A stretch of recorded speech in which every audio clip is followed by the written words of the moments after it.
परिवर्तिनी एकादशी व्रत कथा। जय श्री हरि। आज हम आपके लिए लेकर आए हैं भाद्रपद शुक्ल पक्ष की परिवर्तिनी एकादशी की महिमा और कथा। यह एकादशी पद्मा एकादशी और वामन एकादशी के नाम से भी जानी जाती है। शास्त्रों में कहा गया है कि इस व्रत के प्रभाव से हजारों यज्ञों का फल मिलता है और जन्म जन्मांतर के पापों का नाश हो जाता है। आइए अब हम सुनते हैं इस एकादशी की पावन कथा। महाभारत काल में राजा युधिष्ठिर ने भगवान श्री कृष्ण से पूछा, हे माधव, भाद्रपद शुक्ल पक्ष एकादशी का क्या नाम है, इसकी विधि, महिमा और कथा क्या है?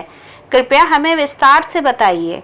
भगवान श्री कृष्ण मुस्कुराए और बोले, हे राजन, यह एकादशी सभी पापों को नष्ट करने वाली है। इसका नाम है परिवर्तिनी एकादशी। इसे पद्मा और वामन एकादशी भी कहा जाता है। इस व्रत को करने वाला मनुष्य जन्म मरण के बंधनों से मुक्त हो जाता है। अब ध्यान पूर्वक इसकी कथा सुनो। राजा बलि और वामन अवतार। त्रेता युग में एक महान असुर राजा हुआ, महाबली। वह बड़ा दानवीर और भगवान विष्णु का परम भक्त था। प्रतिदिन वेद मंत्रों से यज्ञ करता और ब्राह्मणों का सम्मान करता, किंतु इंद्र से द्वेष के कारण उसने देवताओं को पराजित कर स्वर्गलोक पर अधिकार कर लिया।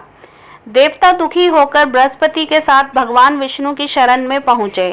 हे राजन, तब मैंने 5वां अवतार धारण किया वामन रूप में। मैं बौने ब्राह्मण के वेश में बलि के यज्ञशाला में पहुंचा और विनम्र स्वर से कहा, हे दानवीर राजा, मुझे केवल 3 पग भूमि दान में दे दीजिए। बलि ने इसे छोटी मांग समझकर तुरंत स्वीकार कर लिया, किंतु तभी मैंने त्रिविक्रम रूप धारण कर लिया। पहले पग में संपूर्ण पृथ्वी नाप ली, दूसरे पग में पूरा आकाश और स्वर्ग लोक भर दिया। अब तीसरे पग के लिए स्थान नहीं बचा। तब राजा बलि ने विनम्रता से अपना मस्तक झुका दिया और कहा, प्रभु, तीसरा पग आप मेरे सिर पर रख दीजिए। मैंने अपना चरण उसके सिर पर रख दिया और उसे पाताल लोक भेज दिया, किंतु उसकी भक्ति और समर्पण देखकर प्रसन्न हुआ और कहा, हे बलि, मैं सदा तुम्हारे पास रहूँगा। तुम्हारे आश्रम में मेरी मूर्ति स्थापना होगी और क्षीर सागर में शेषनाग की शैया पर मैं करवट लेकर शयन करूँगा।